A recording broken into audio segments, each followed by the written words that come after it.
Welcome to this lecture. Now in this lecture, we'll just simply test for the accesses vulnerabilities in this simple website. This is not any test websites or basically the websites that you host locally on your machine. It is just a website. You can simply go to this website, that is testphp.vlnweb.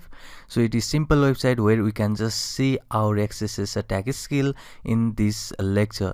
So first of all, simply open this website and you will just get this simple page.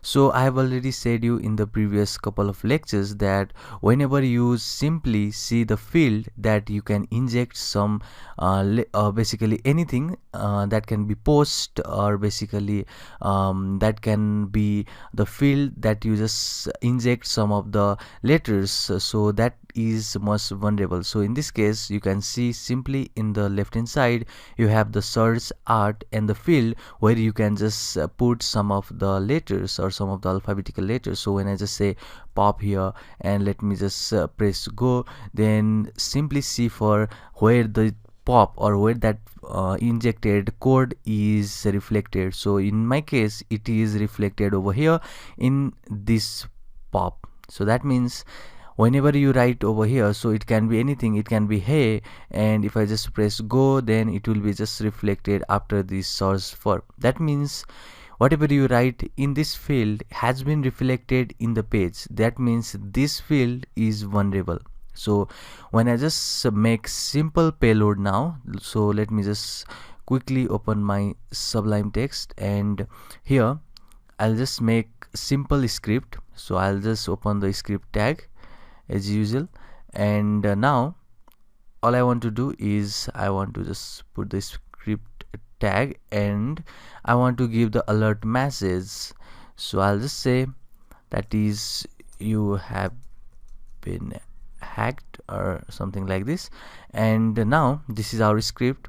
So all you need to do is Control A, copy this script, which is your simple script, go back to this website. So this field has reflected something in the web page. That means we can just inject some code which is JavaScript code over here and it will be executed on the web page. So when I just press go, then it will just show you as something that you have been hacked, which was the message that you just put inside this alert box.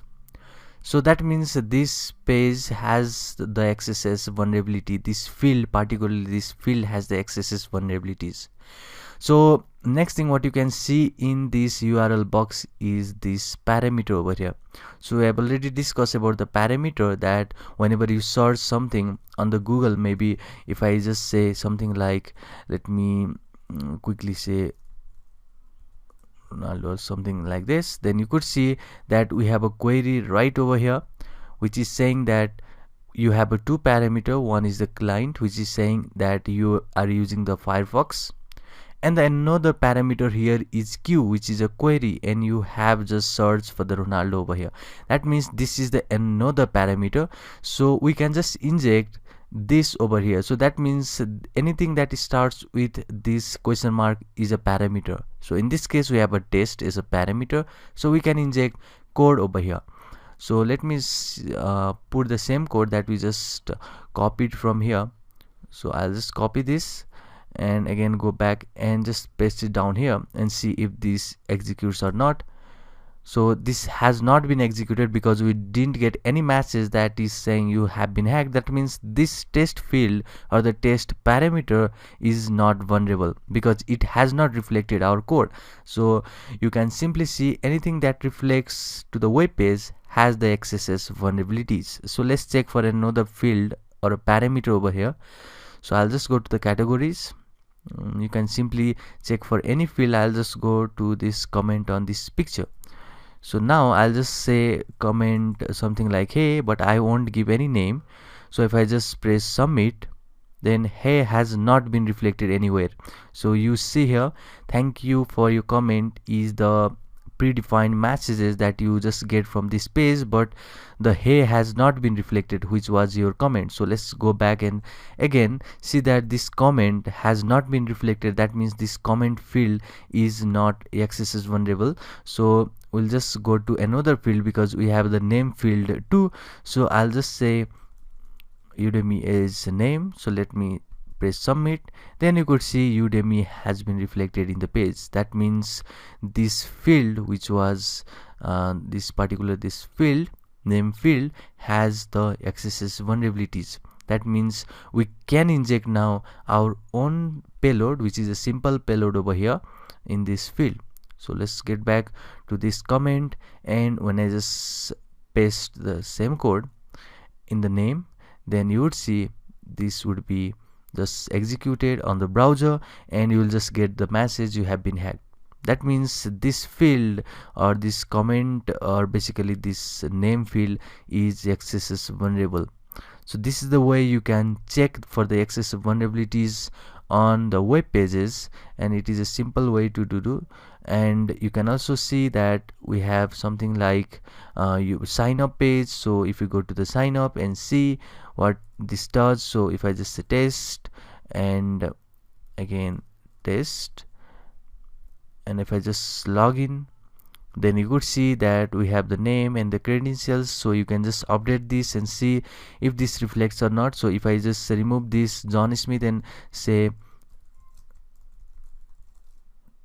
Sachin Smith, the updated names, and you could see that Sachin Smith had been reflected right over here. That means this name field is vulnerable. That means again you can just inject the same payload and update this, then you could see the alert you have been hacked. So that means this name field is vulnerable.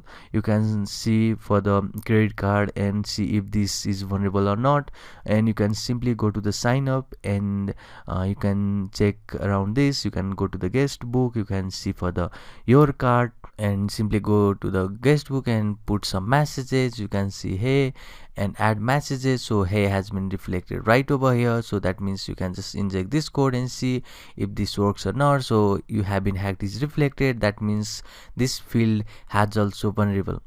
So you could wonder now that what is the importance of just doing this some types of work, because this is the simple payload, so it is not harming anything or it is not doing anything.